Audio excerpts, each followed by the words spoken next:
નમસ્કાર વિદ્યાર્થી મિત્રો, આજે એસપી અને સીસીમાં આપણે છેલ્લું ચેપ્ટર બીજા વિભાગનું શેર, મૂડી અને શેરના પ્રકારો વિશે અભ્યાસ કરવાના છીએ. આગળના વિડીયોમાં આપણે શેરનો અર્થ અને વ્યાખ્યા શીખી ગયા. આજે આપણે શેરના પ્રકારો વિશે શીખીએ. તો શેરના કુલ બે પ્રકારો છે, ઇક્વિટી શેર અને પ્રેફરન્સ શેર.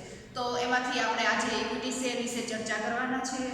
તો ઇક્વિટી શેર અને પ્રેફરન્સ શેર, એમાં ફરીથી આપણે ઇક્વિટી શેર લઈએ તો ઇક્વિટી શેર છે એ સાચા ઇક્વિટી શેર હોલ્ડરો એ કંપનીના સાચા માલિકો છે. અને ઇક્વિટી શેર છે એ શેરને ત્રણ જુદા જુદા વિભાગોમાં વહેંચવામાં આવ્યા છે. એમાં સામાન્ય ઇક્વિટી શેર, અન્ય ઇક્વિટી શેર અને સ્વેટ ઇક્વિટી શેર. હવે સામાન્ય ઇક્વિટી શેર વિશે આપણે જોઈએ તો જે શેર પર ડિવિડન્ડ મેળવવાનો અને મૂડી પરત મેળવવાનો અધિકાર પ્રેફરન્સ શેર હોલ્ડર પછી મળતો હોય એ શેરને સામાન્ય ઇક્વિટી શેર તરીકે ઓળખવામાં આવે છે. એટલે કે સામાન્ય ઇક્વિટી શેર ધારણ કરનાર શેર હોલ્ડરોને પ્રેફરન્સ શેર હોલ્ડરને ડિવિડન્ડ ચૂકવાઈ જાય ત્યાર પછી ડિવિડન્ડ મેળવવાનો હક મળે છે. અને કંપનીના વિસર્જન સમયે પ્રેફરન્સ શેર હોલ્ડરને મૂડી ચૂકવાઈ જાય ત્યાર પછી મૂડી પરત મેળવવાનો અધિકાર મળે છે. ત્યાર પછી આપણે બીજું જોઈએ તો બીજું આપેલું છે અન્ય ઇક્વિટી શેર. અન્ય ઇક્વિટી શેર એ કેવા ઇક્વિટી શેર છે?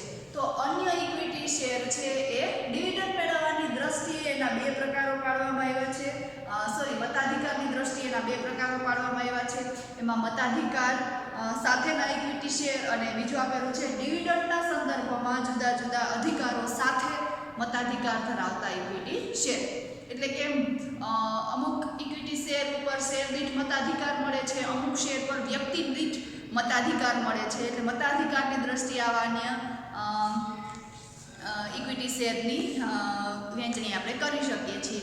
અને એમાં જ બીજું આવ્યું છે ડિવિડન્ડના સંબંધમાં જુદા જુદા અધિકારો સાથે મતાધિકાર ધરાવતા ઇક્વિટી શેર. તો ડિવિડન્ડ છે એ આપણે આગળ જોયું કે ડિવિડન્ડ કંપનીના નફામાંથી વહેંચવામાં આવે છે અને નફો ન થયો હોય એ વર્ષે ઇક્વિટી શેર હોલ્ડરને ડિવિડન્ડ મળતું નથી. તો આવા ડિવિડન્ડ મેળવવાના સંદર્ભમાં જો મતાધિકાર ધરાવતા શેર બહાર પાડવામાં આવ્યા હોય તો એ શેરનું વર્ગીકરણ પણ અન્ય ઇક્વિટી શેરમાં કરવામાં આવે છે. ત્યાર પછી આવે છે સ્વેટ ઇક્વિટી શેર. તો સ્વેટ ઇક્વિટી શેર છે એ જાહેર જનતા માટે બહાર પાડવામાં આવતા નથી, પણ કંપનીના સંચાલકો, સ્થાપકો અથવા તો કર્મચારીઓ અને વિશિષ્ટ પ્રકારના જ્ઞાનનો લાભ આપનાર વ્યક્તિને પોતાના કાર્ય બદલ કંપની વટાવથી જે શેર આપે છે તેને સ્વેટ ઇક્વિટી શેર તરીકે ઓળખવામાં આવે છે. તો આવા સ્વેટ ઇક્વિટી શેર છે એ જાહેર ભરણામાં લઈ જવામાં આવતા નથી. તો આ ત્રણ પ્રકારે સામાન્ય ઇક્વિટી શેર, અન્ય ઇક્વિટી શેર અને સ્વેટ ઇક્વિટી શેરમાં ઇક્વિટી શેરનું વર્ગીકરણ થયું છે. એમાંથી આપણે અત્યારે સામાન્ય ઇક્વિટી શેર વિશે અભ્યાસ કરીએ.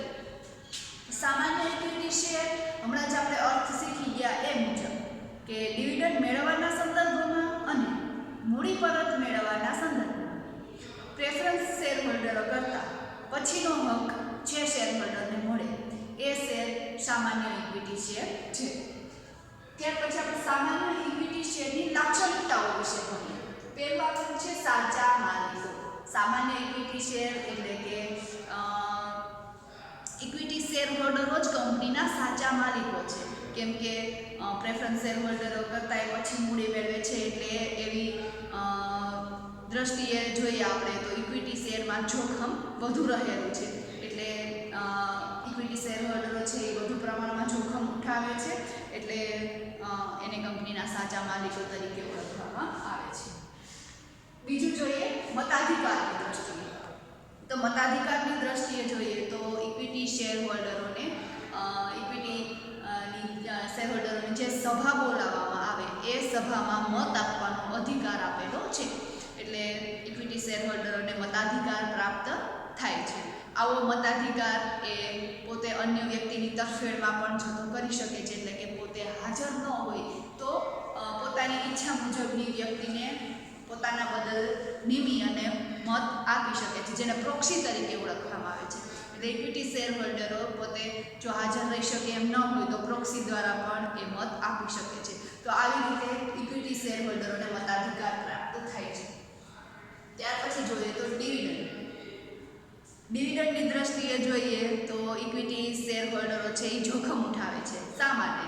તો કે ઇક્વિટી શેર હોલ્ડરને ડિવિડન્ડ મેળવવાનો અધિકાર તો છે જ, પણ એ ડિવિડન્ડ પ્રેફરન્સ શેર હોલ્ડરને ડિવિડન્ડ ચૂકવા પછી જે ડિવિડન્ડ વધે એ ઇક્વિટી શેર હોલ્ડરોને મળશે.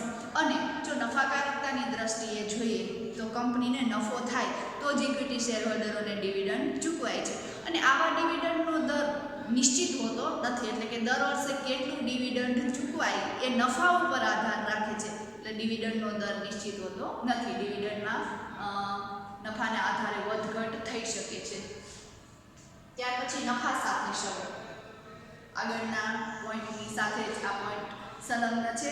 નફા સાથે સંબંધ એટલે ઇક્વિટી શેર હોલ્ડરને જે ડિવિડન્ડ મળે છે એ ડિવિડન્ડ નફા સાથે સંબંધ ધરાવે છે. જે વર્ષે કંપનીને વધુ નફો થયો હોય એ વર્ષે ઇક્વિટી શેર હોલ્ડરોને વધુ ડિવિડન્ડ મળશે. ઓછો નફો થયો હોય તો ઓછું ડિવિડન્ડ મળશે. અને જો કંપનીને નફો જ ન થયો હોય તો ડિવિડન્ડ મળવા પાત્ર થતું નથી. તો આવા સંજોગોમાં ઇક્વિટી શેર હોલ્ડરોને ડિવિડન્ડ છે એ નફા સાથે સંબંધ ધરાવે છે. અને જો કંપની ખોટમાં જતી હોય અને વિસર્જનને આરે આવે તો પણ મૂડી પરત મેળવવામાં પણ એ સૌથી છેલ્લે હોય છે. એટલે જોખમી શેર, ઇક્વિટી શેર જોખમી શેર છે. પાંચમું છે સામાન્ય સભા. સામાન્ય સભા દર વર્ષે બોલાવવી ફરજિયાત છે. કંપની ધારા મુજબ દર વર્ષે એક સામાન્ય સભા બોલાવવી ફરજિયાત છે. એટલે જ્યારે સામાન્ય સભા બોલાવવામાં આવે ત્યારે એ સામાન્ય સભામાં શેર હોલ્ડરોએ હાજરી આપવાની હોય છે. કેમ કે સામાન્ય સભા નામથી જ શેર હોલ્ડરોની સભા તરીકે ઓળખાય છે. સામાન્ય સભા એટલે ઇક્વિટી શેર હોલ્ડરોની સભા. તો ઇક્વિટી શેર હોલ્ડરોને આવી સામાન્ય સભામાં હાજરી આપવાનો, ચર્ચા વિચારણામાં ભાગ લેવાનો અને મત આપવાનો અધિકાર પ્રાપ્ત થાય છે. છઠ્ઠું છે મૂડી પરત. જ્યારે કંપની વિસર્જનના માર્ગે જાય અથવા તો અન્ય રીતે મૂડી પરત મેળવવાનો પ્રશ્ન ઊભો થાય ત્યારે ઇક્વિટી શેર હોલ્ડરને સૌથી છેલ્લે મૂડી પરત કરવામાં આવે છે. એટલે કે પ્રેફરન્સ શેર હોલ્ડરને મૂડી પરત થઈ જાય પછી જે મૂડી વધે એ મૂડીમાંથી પ્રેફરન્સ શેર હોલ્ડરોને ચૂકવાઈ ગયા પછી ઇક્વિટી શેર હોલ્ડરને મૂડી પરત મળશે. આવી મૂડી ક્યારે પરત મળે તો એ સાતમો પોઈન્ટ આપણને આપેલો છે વિસર્જન સમયે. મોટાભાગે કંપની ફડચામાં જાય અથવા તો નફો ન કરતી હોય અને કંપની સરકારી આદેશથી કે સ્વપ્રયત્નો દ્વારા બંધ કરી દેવામાં આવતી હોય તો આવા સંજોગોમાં કંપનીનું વિસર્જન થયું છે. વિસર્જન એટલે કંપનીને બંધ કરવી, બરાબર. આપણા ભાષામાં કહીએ તો તાળું મારી દેવું. વિસર્જન એટલે કંપનીનું કાર્ય છે એ સંપૂર્ણપણે બંધ કરી દેવું, કંપનીનું અસ્તિત્વ મટી જાય છે અને વિસર્જન તરીકે ઓળખવામાં આવે છે. તો આવા વિસર્જનના સંજોગો ઊભા થાય તો એ સંજોગોમાં પ્રેફરન્સ શેર હોલ્ડરને ચૂકવણી કર્યા પછી રકમ વધે ત્યારે ઇક્વિટી શેર હોલ્ડરોને એ રકમ પરત કરી દેવામાં આવે છે. નો ડાઉટ એક વસ્તુ ક્લિયર છે કે શેરનું ખરીદ વેચાણ છે એ સરળતાથી થઈ શકે છે. એટલે આવા સંજોગો ઊભા થાય અને શેર હોલ્ડર આગમચેતીથી પોતાના શેર વેચી નાખે તો ફરીથી અન્ય વ્યક્તિ શેર હોલ્ડર બની જાય છે. જે વ્યક્તિ ખરીદે તો શેર હોલ્ડર બનવાનો જ છે અને એને ફરીથી આ વસ્તુ લાગુ પડે છે. એટલે જોખમી શેર છે પણ એનું ખરીદ અને વેચાણની પ્રક્રિયા સરળતાથી થઈ શકે છે.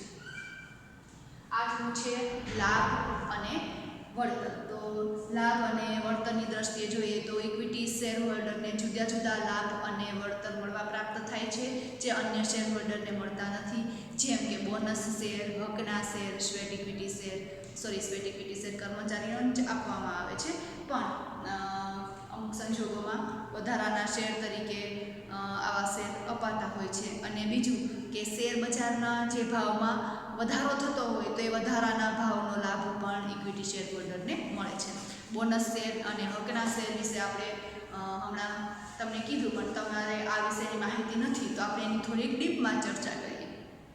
બોનસ શેર એટલે કેવા શેર? તો જ્યારે કંપનીને ખૂબ જ વધુ નફો થયો હોય અને એ નફો એ કંપનીમાં જ જાળવી રાખવા માંગતી હોય તો ત્યારે ઇક્વિટી શેર હોલ્ડરને ડિવિડન્ડ ચૂકવવાને બદલે બોનસ શેર તરીકે શેર આપે છે, જેથી કરી અને રોકડ જતી નથી, શેર હોલ્ડરને ડિવિડન્ડ પણ પ્રાપ્ત થાય છે અને કંપની પાસે પોતાનો નફો રોકડના સ્વરૂપમાં જળવાઈ રહે છે.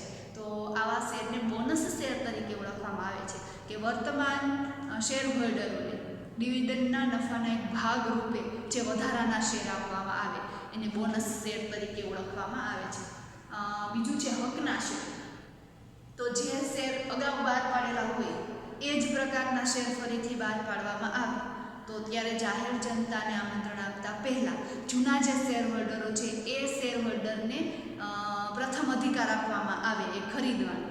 જૂના જે શેર હોલ્ડરો છે એને જ એ ખરીદવાનો પ્રથમ હક આપવામાં આવે તો એને હકના શેર તરીકે ઓળખવામાં આવે. પછી જો એ શેર હોલ્ડરો શેર ખરીદવા માગતા હોય તો એ બાબતની જાણ કંપનીને કરશે અને જો આવા શેર ખરીદવા ન માગતા હોય તો પોતે હક જતો કરે છે એ બાબતનું લેખિત પ્રમાણપત્ર કંપનીને આપશે. તો આવા શેર છે હકના શેર તરીકે ઓળખાય છે. તો આવી રીતે ઇક્વિટી શેર હોલ્ડરને આવું અન્ય પ્રકારનો લાભ અને વળતર મળવા પ્રાપ્ત થાય છે. છેલ્લો પોઈન્ટ આવે છે શેરની નોંધણી. તો જ્યારે ઇક્વિટી શેર બહાર પાડવામાં આવે ત્યારે એની માન્ય શેર બજારમાં નોંધણી કરવામાં આવે છે.